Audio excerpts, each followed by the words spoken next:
En Los Pellines, hermoso y tranquilo sector rural, a pocos kilómetros de la ciudad de Valdivia, al sur de Chile, se ubica el Taller de Nosotros, encuadernación, serigrafía y papel. Aquí jugamos a aprender y crear, y lo aprendido y lo creado lo compartimos en estas expediciones lectoras. Bien, amigas y amigos, aquí estamos instalados en nuestro taller para comenzar a compartir con ustedes nuestro conocimiento acerca de las tipografías. Para hablar de ellas, debemos remontarnos al pasado, muy lejanamente en el pasado, momento en el que el ser humano intenta comunicarse con otros y no tiene aún lenguaje, no tiene aún alfabeto, no tiene tipografías, no tiene escritura. Se dice que la historia de nuestra humanidad comienza con el nacimiento de la escritura. Aquí, por ejemplo, tenemos el lenguaje pictográfico, en base a esquemas, a pictogramas se dice. Si quiero hablar de la rueda, dibujo la rueda. Si quiero hablar de las personas caminando, dibujo sus huellas y otros elementos. No necesito letras para entender este lenguaje. De la misma manera en que ahora no necesitamos letras para entender estos esquemas. Todos sabemos a qué nos referimos al mostrar esto, y es el origen de la comunicación entre los seres humanos, en base a esquemas sin necesidad de letras ni palabras escritas. Lo más cercano en la antigüedad a un alfabeto, a una escritura, es este famoso disco de Festo, se llama, en el que aparecen en él 240 y tantos signos grabados sobre una placa de arcilla blanda, en la que se repiten 45 dibujos: peces, herramientas, martillos, escuadras, hombres, mujeres, pero no hay otro de estos elementos en la naturaleza que se conozca, entonces no se sabe exactamente qué significa. Alfabeto aún no tenemos. El alfabeto comienza a desarrollarse junto con la escritura pictográfica en tablitas de arcilla en Mesopotamia, en la desembocadura de los ríos Éufrates y Tigris, en el Golfo Pérsico, en base a una tableta de arcilla blanda en la que se han dibujado esquemas como este, por ejemplo, que es una tinaja que contiene cerveza. Entonces es una tablilla que está hablando en base a estos símbolos circulares que son números acerca del proceso de fabricación de la cerveza.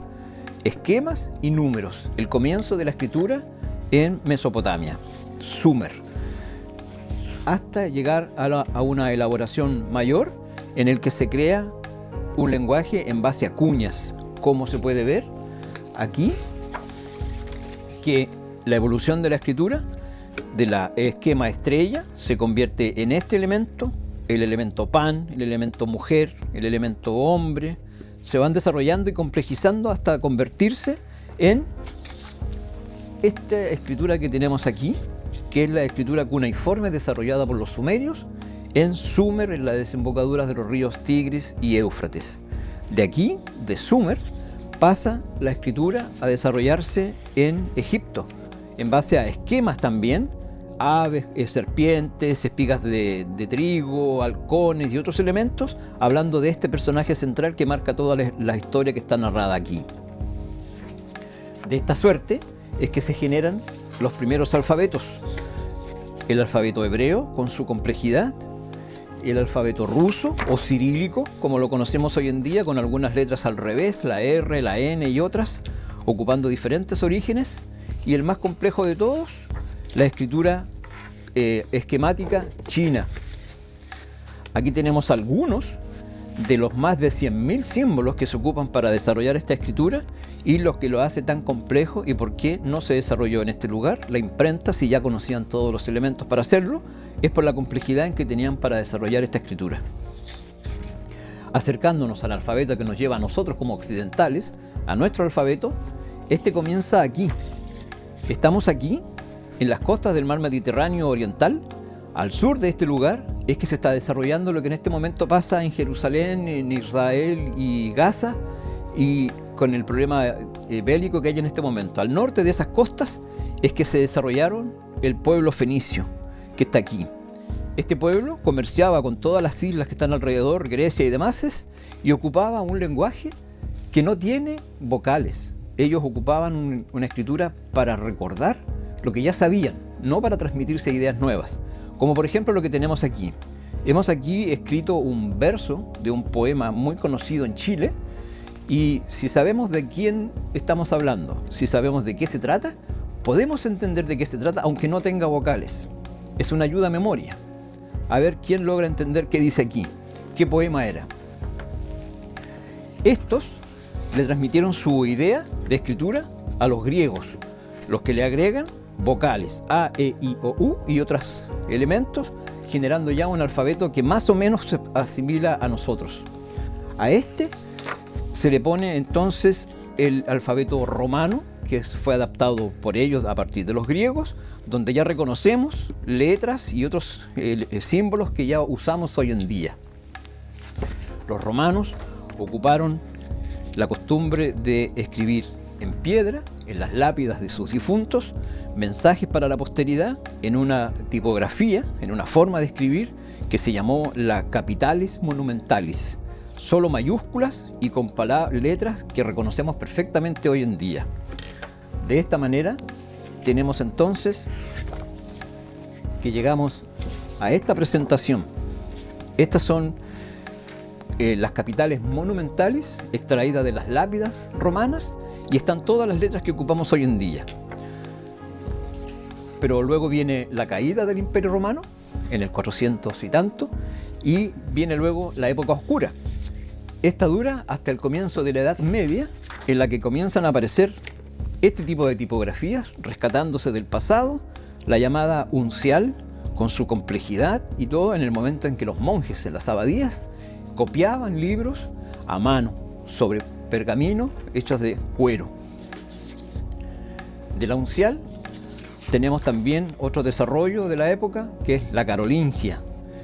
Carlomagno se dice que no sabía leer y se ofendió cuando fue a visitar al Papa en Roma y vio que él sí sabía leer y escribir, y él, como rey de un vasto imperio, no lo sabía. Ordenó que se le enseñara a leer, pero cuando quiso leer un libro cualquiera se dio cuenta que no podía, porque cada escritor tenía su propia manera de escribir. Ordenó que se formalizara un poco, normalizara un poco la escritura, y se generó la escritura carolingia en base a estas que tenemos aquí, que ya están todas las letras que ocupamos hoy en día en nuestro alfabeto.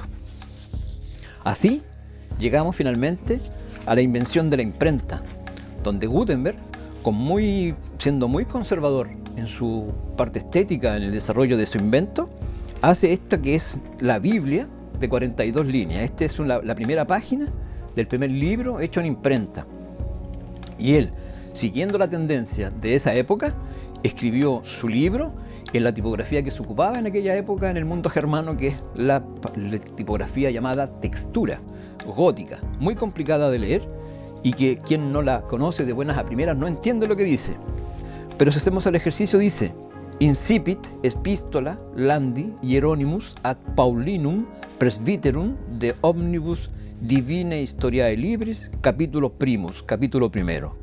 Esta es una gran F rodeada de oro y lapislázuli, y dice Frater Ambrosius, o sea, hermano Ambrosius.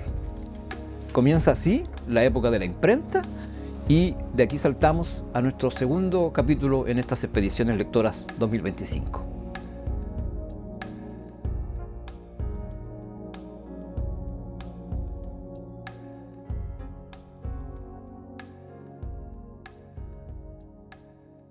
Ministerio de las Culturas, las Artes y el Patrimonio. Gobierno de Chile. Chile avanza contigo.